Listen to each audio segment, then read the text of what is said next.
Hey guys, it's me, the comeback coach, Richard Kaufman.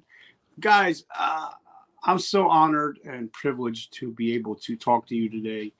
Um, Nirka said she'd let me come on and talk to you, and I'm so grateful and I'm so honored. If you guys don't know me, my name is Richard Kaufman, also known as the comeback coach. I'm not in my office, so my son's from back from high school, so he's doing some work there. So I'm hanging out in the living room. Look at all my beautiful children. I'm so blessed. I'm so grateful. Um, but if you guys don't know me, I am a number one best-selling author 2 times over. Um, Podcast host of Vertical Momentum. We are in the top 1% in the world. We just got ranked up there with Gary Vaynerchuk today. Um, we've over 300,000 downloads. My videos have been seen almost a million times combined. But I'm not saying that to brag or anything. I'm just saying that to let you know a little bit about who I am. And I'm not that I wasn't even supposed to be alive to be able to talk to you today. And I'm going to tell you a little bit about my story. But as you see, the the way that what I'm talking about today is the three most important words in the English language are today I decide. Whatever decisions you make today will be where you are 5 years from now. Now, guys, I've made a lot of mistakes. I've made a lot of bad mistakes, and sometimes I'm still paying for them. But I've turned my mess into my message, and now it's reverberating around the whole world. We a year ago or 2 years ago, we had our own virtual summit called the Today I Decide Mental Health Summit, which was a free mental health summit. People got changed in that day, so I'm just trying to pay it forward. But guys, I know you have a lot of great speakers here today, and I'm not one of them. And I'm going to be honest with you guys. I'm not here for your wallet. I'm here for your heart. I'm here because somebody out there, I don't know who it is, one person out there came with a heavy heart today. Whether you're struggling with addiction, whether you're struggling with mental health issues, you might even be struggling with imposter syndrome. If anybody's out there and you're at home, raise your hand if you struggle in any of these. I do. I have, and sometimes I still do. I still struggle with imposter syndrome. Who am I to be number one author? Who am I to be a top podcaster or public or top speaker, top paid speaker? But I want to tell you a little bit about my backstory. And my life has about 3 or 4 different chapters where if I would have just made a different decision, my life wouldn't be where it is today. And I want to talk about that. So, um, where I grew up in Jersey. I'm in Jersey right now. Actually, I'm about 3 miles from the house that I was born in the same house, in the same town that I was homeless, living in a car for about a year and a half, being a drug addict and alcoholic. Now, obviously, you guys can't see, but if you look out that window, um, if you stand on my porch, that's where the Twin Towers once stood.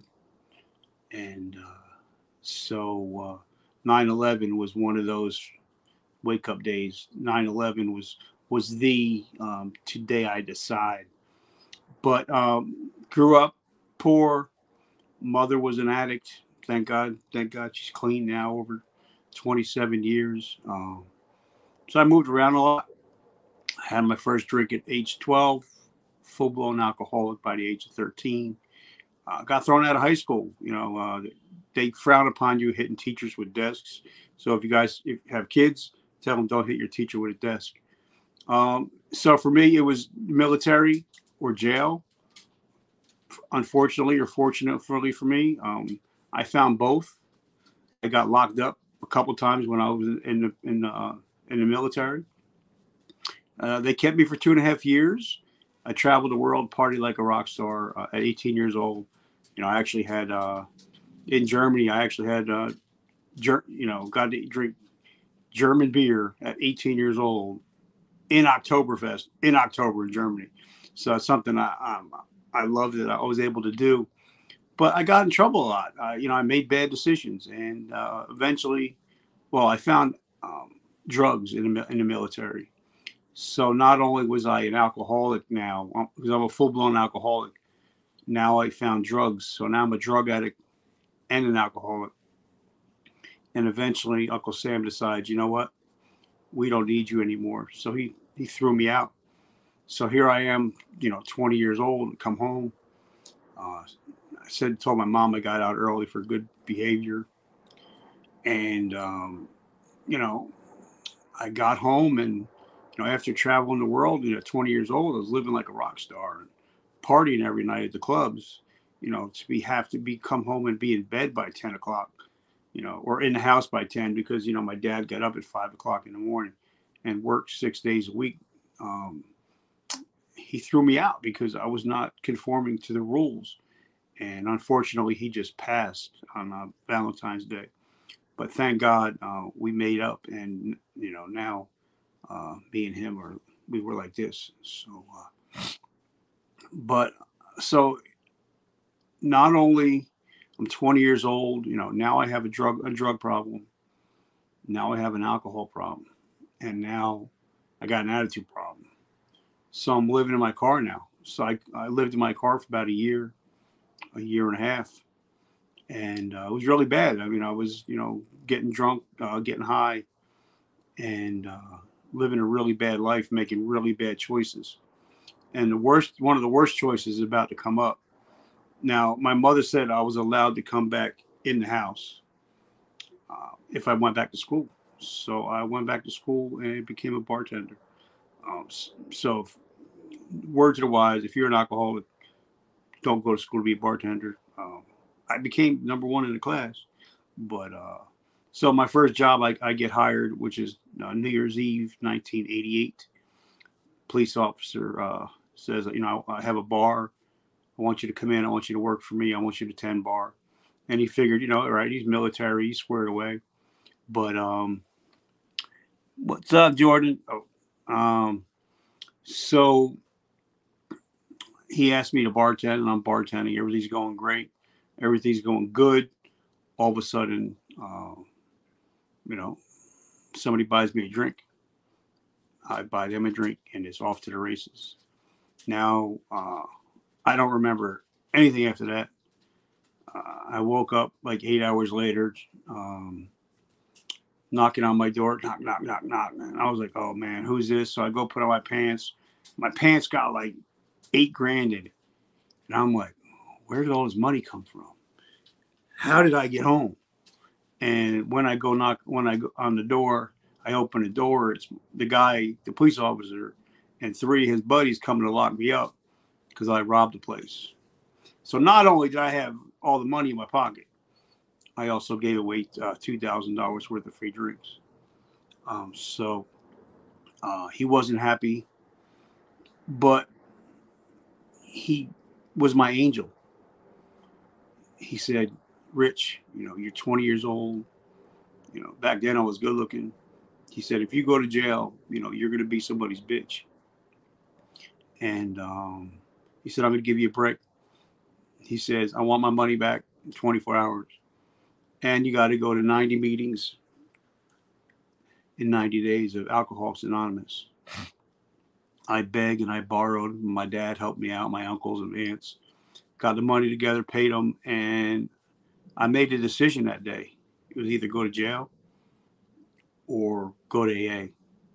And since that day, January 2nd, 1989, I haven't had a drink or a drug. So that was one of the decisions that I made. Now, as I was getting locked up, my uncle looked at me and he said, you know what? I knew you didn't have what it takes to be a military man. And that really ate at me night and day. Couldn't sleep for months on end. So I decided to go back in the military. Yes, I'm probably the only guy that you'll ever talk to that's ever been in the military twice. So I got back in the military. Now, I still had an attitude problem. I wasn't doing drugs, I wasn't drinking, but I was still an asshole. And I moved to South Carolina to join the South Carolina National Guard, and I had an attitude problem, and I got busted. I got busted a bunch of times. I think at the end of my total enlistment, I think I had like 6 or 8 Article 15s and 2 field grade Article 15s, which that's pretty much unheard of. So they were due to throw me out again for the second time, twice. Not I get thrown out once, but twice at the end of September of 2001. But 9/11 happened, and now what happened was, just picture this, guys. For you guys that were still alive and around then, remember everything that they were showing you on TV. Everything was live. There was no editing. You seen people jumping out of the buildings, hitting the ground, bouncing up, people running out. You see them pull. Soldiers were being pulled out of the Pentagon.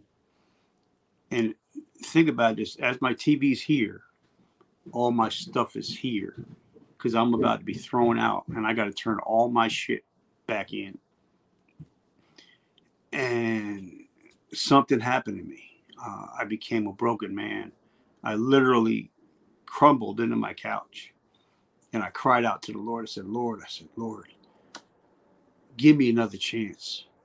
Those people that went to work that day couldn't come home. They didn't have another chance.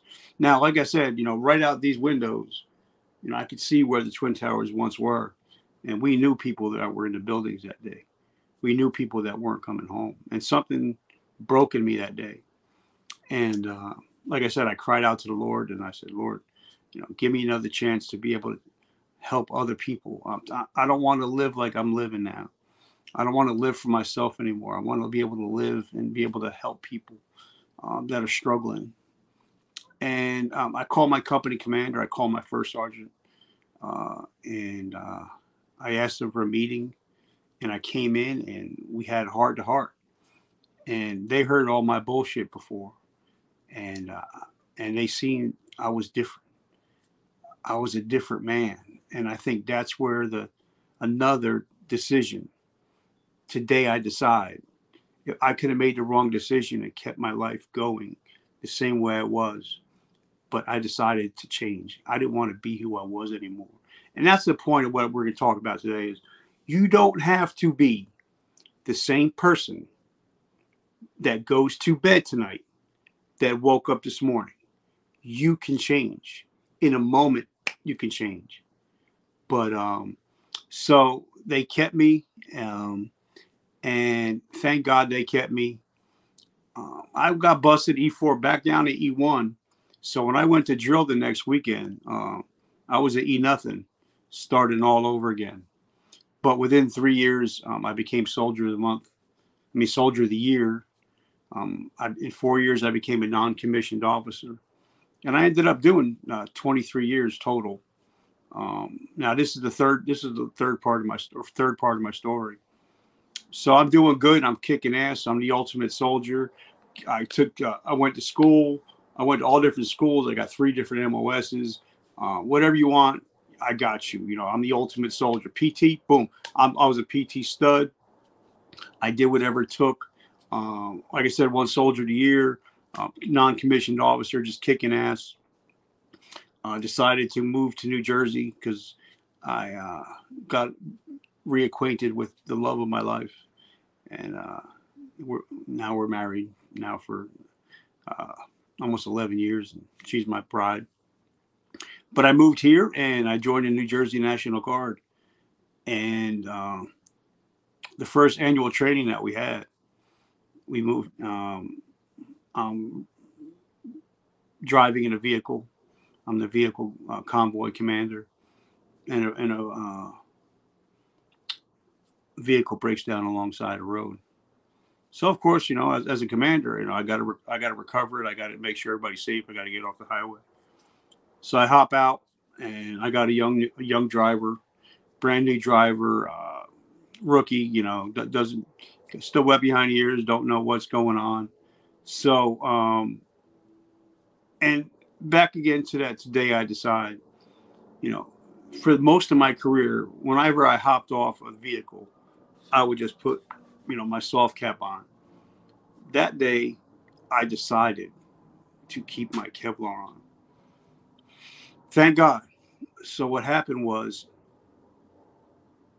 as I'm backing this young driver up, instead of him hitting the brakes, he hits the gas and backs over me in an armored Humvee. Runs over my head, runs over the whole right side of my body. Now back then, I was pretty jacked. I was in shape. I was on some stuff. I can't talk about that. Wasn't a well anyway, but I was working with GNC, so I was on some stuff. So I was pretty jacked and shredded at that time. And I got up and I shook it off. I'm like, I'm good. I'm all right. I'm the ultimate soldier. I'm all right. And as we got back into vehicles and driving back down to Fort Dix, all of a sudden, my vision starts to go. And at the end of my 2 weeks, I was blind in my left eye, totally blind.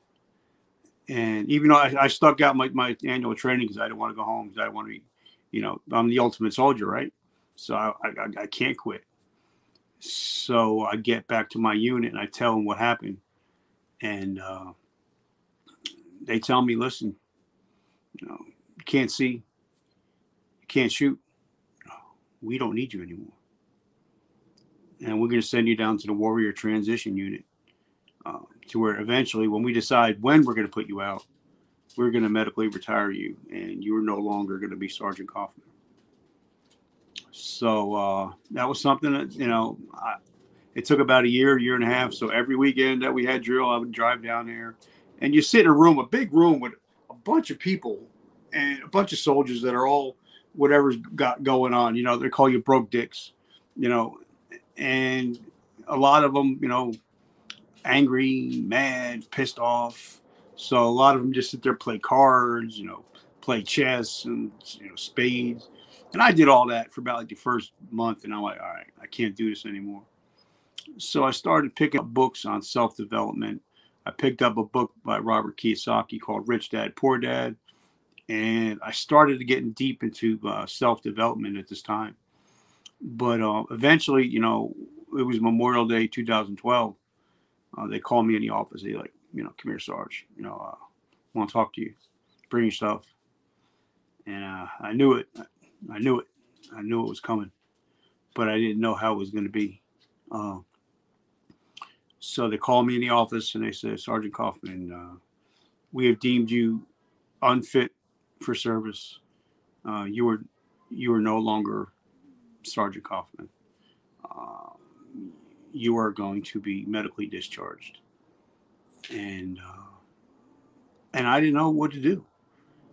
I was the ultimate soldier. I was Sergeant Kaufman. And now you're telling me you're no longer a member of the military. So I got out my truck. I bought a brand new Dodge Ram 1500. And I got out to my truck and have you guys ever just, whether you lost a career, whether you lost a loved one, whether you've lost a job, and you're just sitting there thinking, who am I? What do I do now? And that's the point I was at. And I didn't know what to think. I didn't know what to say.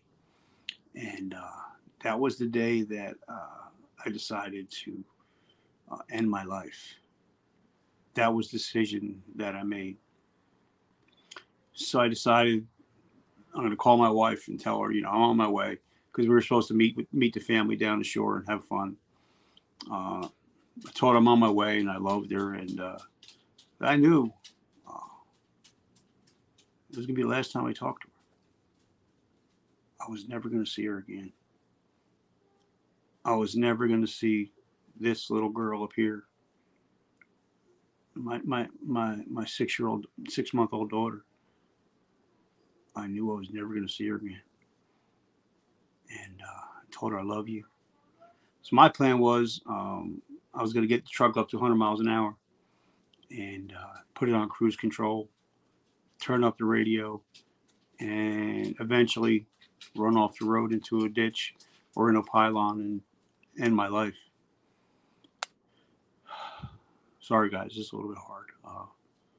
I got up to 100 miles an hour and turned on the radio, closed my eyes, and the radio's playing, and I could feel the car moving over. The truck was moving over, and the song came on the radio. It was called "I Saw God Today," and it talks about a father looking at his baby girl in the window of the nursery, and my eyes popped up, and I pulled the wheel.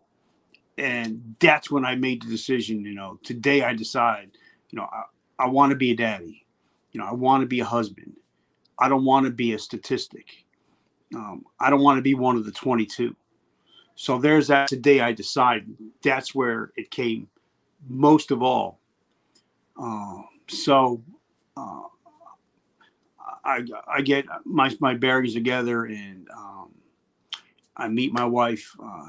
She didn't really find out what happened until almost maybe a couple months ago when somebody wrote about me in a magazine. And I told my wife, I said, honey, I can't make it. I don't know who I am. I need help, or I'm going to eat my gum. I'm going to blow my brains out when we get home. She said, don't do anything. Because Monday was Memorial Day. And so I went to go see my therapist. I called the VA mental health crisis hotline, and they got me into an appointment. And I got to see my therapist for the first time. And she's been my therapist for the last now 11 years. And so I had to reinvent myself. I had to reimagine my life. What is my life going to be like? What do I want? I had to make decisions in my life.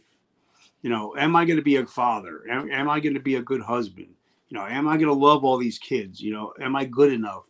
Am I a good enough man? And God said, you're good enough. You are good enough. So I started getting help. And then I took a deep dive into self-help. I started reading a lot of books. Even though I had one eye, I started reading a lot of books. When Audible came out, I started listening to a lot of books on audio.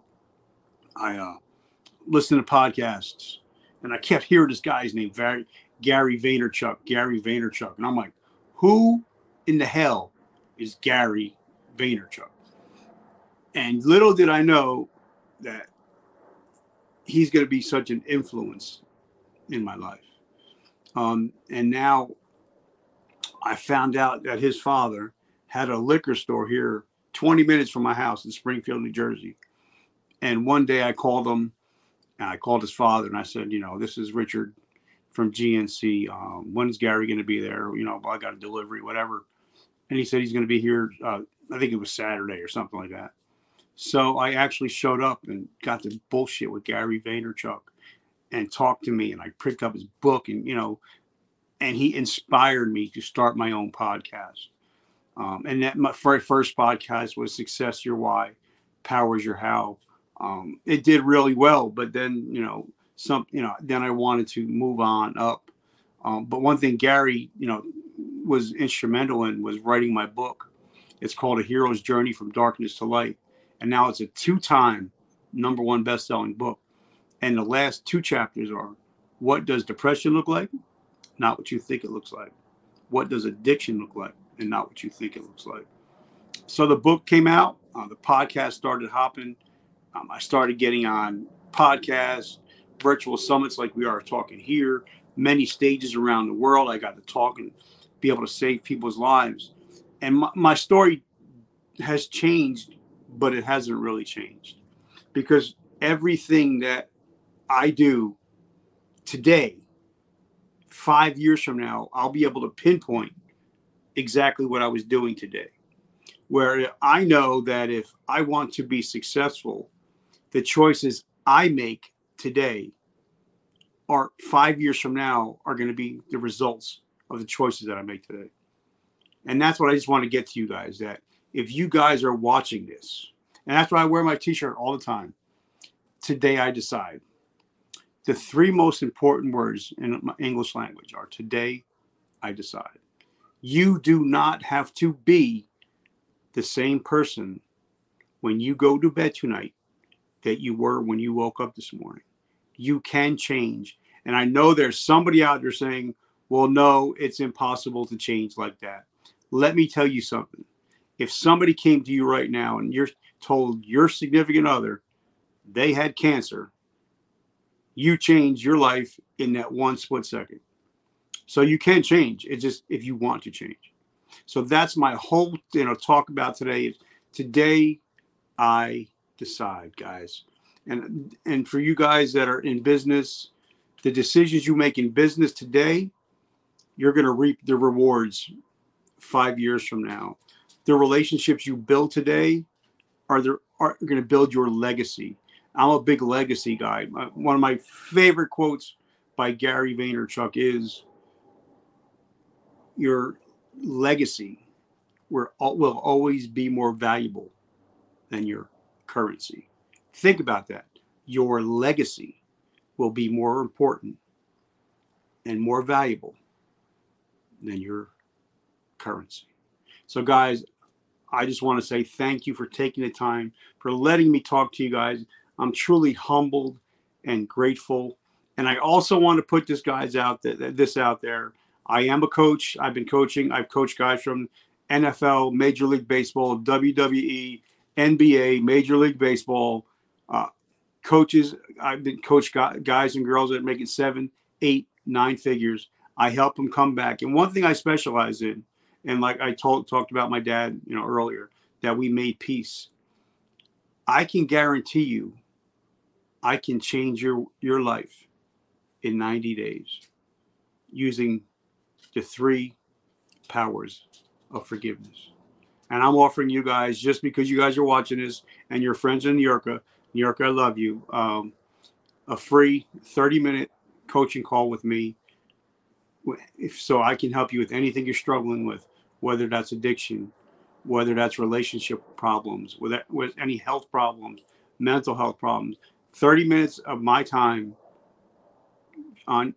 we can either do it through Zoom, StreamYard, on the phone, in person.